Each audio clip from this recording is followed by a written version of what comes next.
Mom, नूर ने test करवाया है और उसके टेस्ट की रिपोर्ट से ये साफ जाहिर है that she is not pregnant. और जब मैं जा रही होंगी ना, तब आप मुझे रोकेंगी नहीं और टोकेंगी भी नहीं। अब दोबारा हाथ लगाने से पहले ना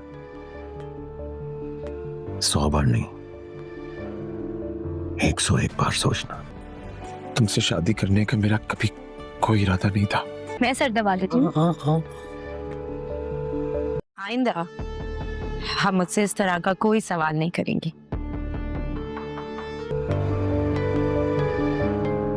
वो डॉक्टर, उसने हम सब से झूठ बोला है। ये कैसे हो सकता है? उसने मुझे बताया कि ये प्रेग्नेंट है। लेकिन जब वो सलार तुम्हारे साथ फरेब करता था, क्या है ना, सब लड़कियां जानती हैं, अच्छा आदमी नहीं हूं।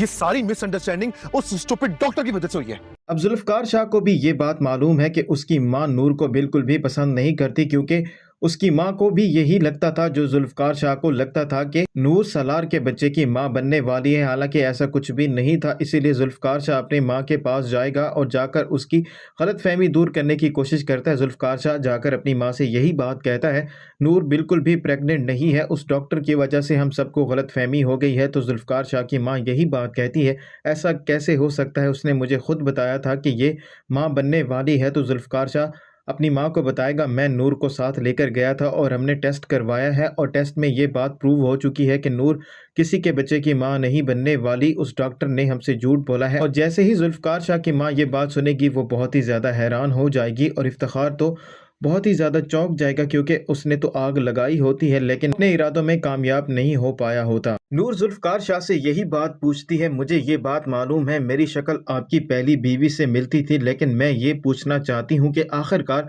आपने मुझसे शादी क्यों की थी। तो जुल्फकार शाह नूर को सच बताएगा और उसे यही बात कहेगा, मेरा ऐसा कोई भी इरादा नहीं था तुमसे शादी करने का, लेकिन जब मैं देखता था सालार तुम पर जुल्म करता था तो मुझसे ये बात बर्दाश्त नहीं होती थी और मैं तो यही चाहता था कि मैं उसको जान से मार दूं, लेकिन तुम्हारी वजह से मैंने उसको जान से भी नहीं मारा और तुम्हें बचाने का सिर्फ यही एक रास्ता था कि मैं तुमसे शादी कर लूं। और मैं ये बात भी नहीं जानता, ना जाने कब मुझे तुमसे मोहब्बत हो गई है।